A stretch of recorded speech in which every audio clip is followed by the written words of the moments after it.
ભગવાન બિરસા મુંડા જેની 150મી જન્મ જયંતિ ઉજવતી વખતે દેશના યશસ્વી પ્રધાનમંત્રી આદરણીય નરેન્દ્રભાઈ મોદી સાહેબ દ્વારા જે સમયે પૂરા ઉમરગામથી અંબાજી સુધીનો આદિવાસી જે પટ્ટો છે, 14 જિલ્લામાં રહેતી આદિવાસી સમાજ, 1 કરોડથી પણ વધારે આદિવાસી સમાજ જ્યારે વસે છે, એમાં કેટલાક વિસ્તારના લોકો, બોર્ડર ઉપર રહેતા લોકો, મહારાષ્ટ્ર, રાજસ્થાન, મધ્યપ્રદેશ, એની સાથે જોડાયેલા ગામો, એને અમે અમારી ભાષામાં બોર્ડર વિલેજીસ તરીકે ઓળખીએ છીએ.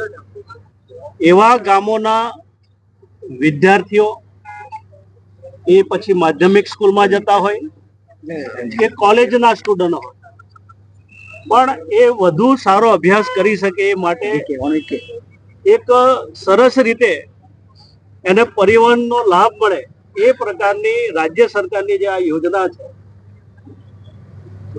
2 લાખ કરોડ રૂપિયા પંચવર્ષીય યોજનાની અંદર વાપરવાના છે. પણ એનાથી વિશેષ જે બોર્ડર વિલેજીસના જે ગામો છે એને અન્ય પ્રકારની સુવિધાઓ અમે આપીએ છીએ. એમાં એક સરસ મજાનો એક વિશેષ ઉમેરો થયો છે. ગઈ વખતે ડેડિયાપાડા ખાતે પહેલા તબક્કામાં અમે 111 બસો જેટલી આ સેવામાં આપી હતી.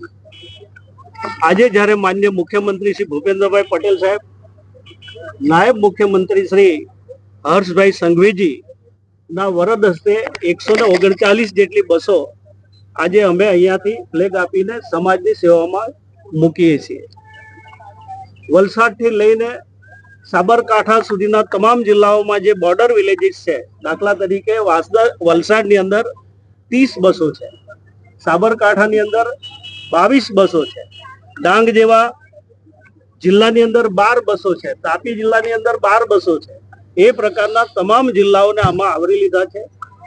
આવનારા દિવસોમાં અમારા જે ટ્રાઇબલના જે વિદ્યાર્થીઓ છે, જે ગરીબ વિદ્યાર્થીઓ છે, અધવચ્ચેથી જે ભણતર છોડી દેતા હતા, એના માટેની આ સેવા એક અલગ પ્રકારની, હું ચોક્કસ રીતે હું ટ્રાઇબલ મિનિસ્ટર તરીકે આજે અમારા તમામ, મારા MOS ઈસી બરંડાજી, પ્રવીણભાઈ માણી, રમેશભાઈ કટારાજી, અમારા સિનિયર બધા જ ધારાસભ્યો અમારી સાથે આ જોડાયા હતા. હું ચોક્કસ આપના માધ્યમ દ્વારા હું તમામ ઉમરગામથી અંબાજી સુધીની જે અમારી આદિવાસી સમાજ છે, જે બોર્ડરના ગામડાઓ પર જે રહી છે, એ લોકોને આહવાન કરું છું. એક સરસ મજાની ગુજરાત સરકારે આ સેવા આપી છે, એનો સદુપયોગ થાય અને આપણા બાળકો ખૂબ સારું ભણે અને પોતાનું ભવિષ્ય બનાવે એવી હું આપના માધ્યમ દ્વારા શુભકામનાઓ પાઠવું છું. સાહેબ, ગઈકાલે PM મોદી સાથે મુલાકાત થઈ છે આદિવાસી